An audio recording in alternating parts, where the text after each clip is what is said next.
Your logic. Yeah, I mean, if you've seen, I can't. Uh,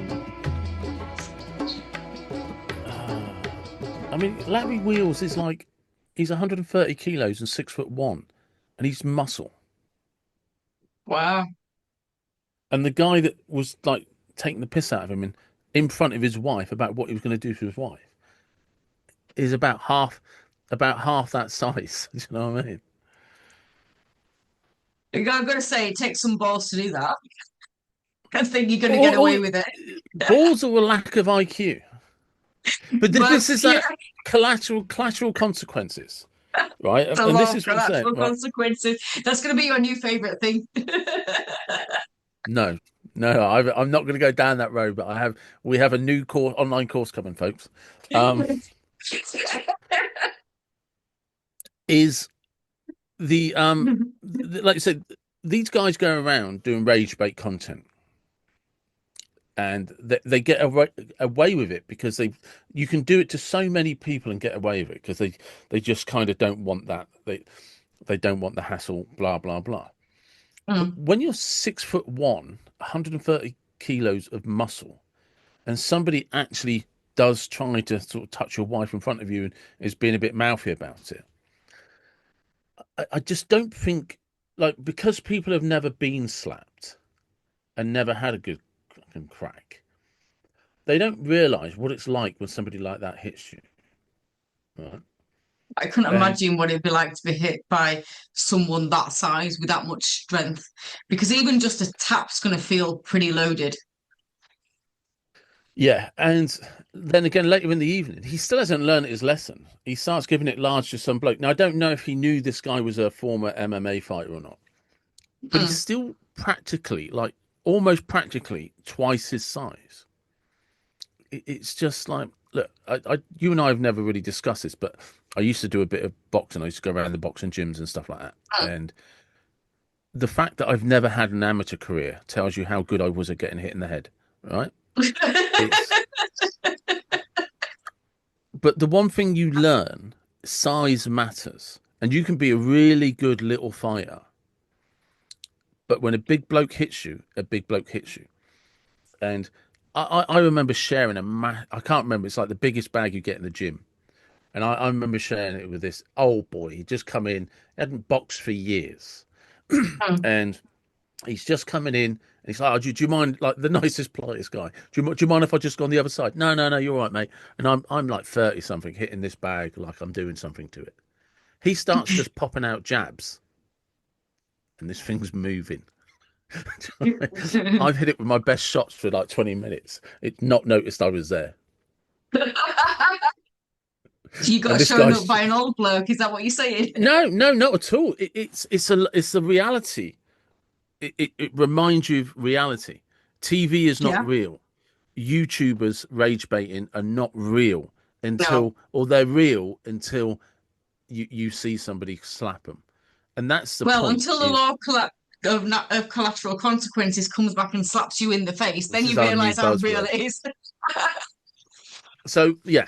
So and that's in a sense what on an intellectual level Louis did, Mm.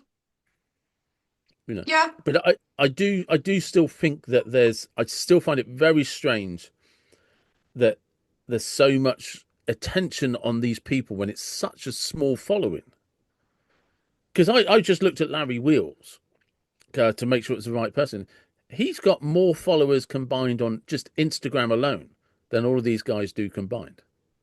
Well, it's really interesting, isn't it? Because you and I have both looked at online marketing and social media and stuff because we both had businesses and had to try and make that transition to the online space in that sense. And it used to be a numbers game. The more numbers you had, then better. So it Yeah. used to be, get your followers. That's not it. That's not the game anymore. The game isn't about how many followers you get. It's how many people look at your content. So it Yeah. doesn't matter whether people follow you or not. By the way, we appreciate you if you follow us. Just put putting that out there. So, but to an extent, with the way that the algorithms work at the moment, it's not about followers. It's not even about subscribers, unless you've got like your membership areas and stuff on the other side where you subscribe, where you can direct people to, which we don't have yet, guys. But please hit the notify button. Appreciate Yeah, it. like, subscribe, share, comment. But ultimately, it's about views. It's Yes. about views and watch time. So when we're looking at the stats for our content, for instance, or I should say when I'm looking at the stats of this, because David doesn't, I just tell him, he's like, yeah, that's cool, but it's really good. I'm looking at the watch time hours more than I'm looking at likes, subscribes, and anything else. But I like the likes and subscribes and stuff because it means that actually, do you know what? The stuff that we're doing is good for people. And we have a person that comments quite a lot on our stuff.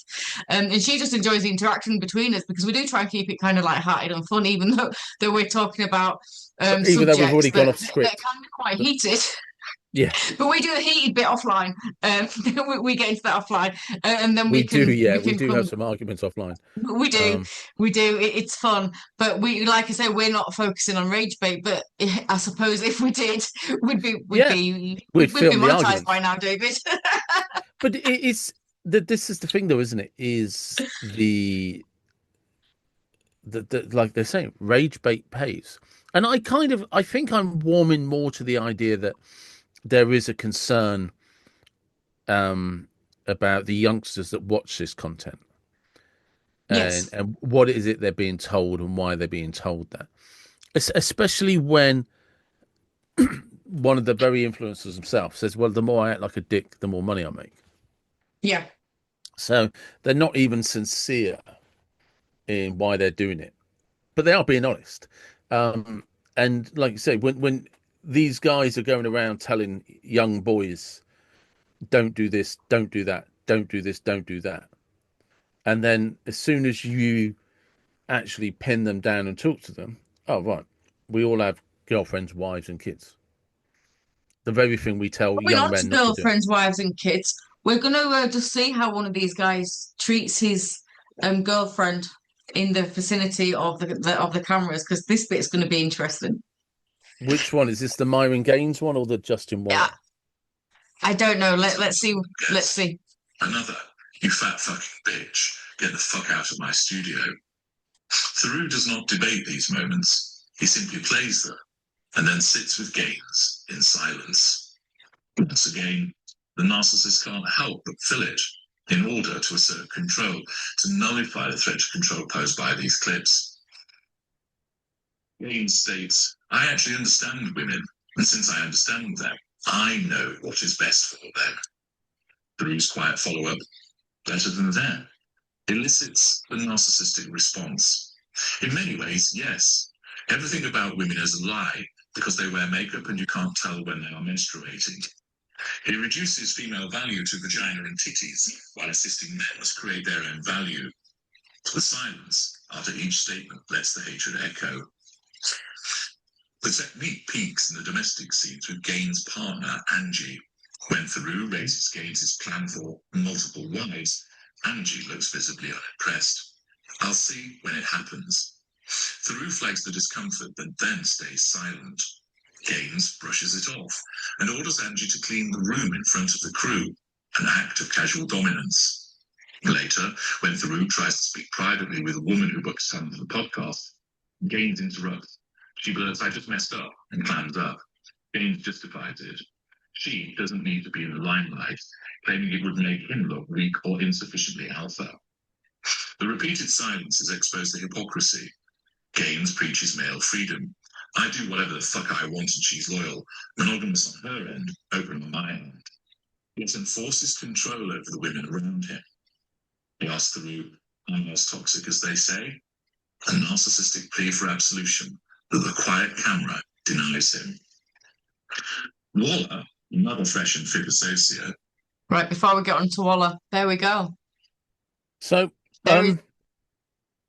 so just to give people some background, the Myron Gaines is one half of the host for the Fresh and Fit. Fresh and Fit.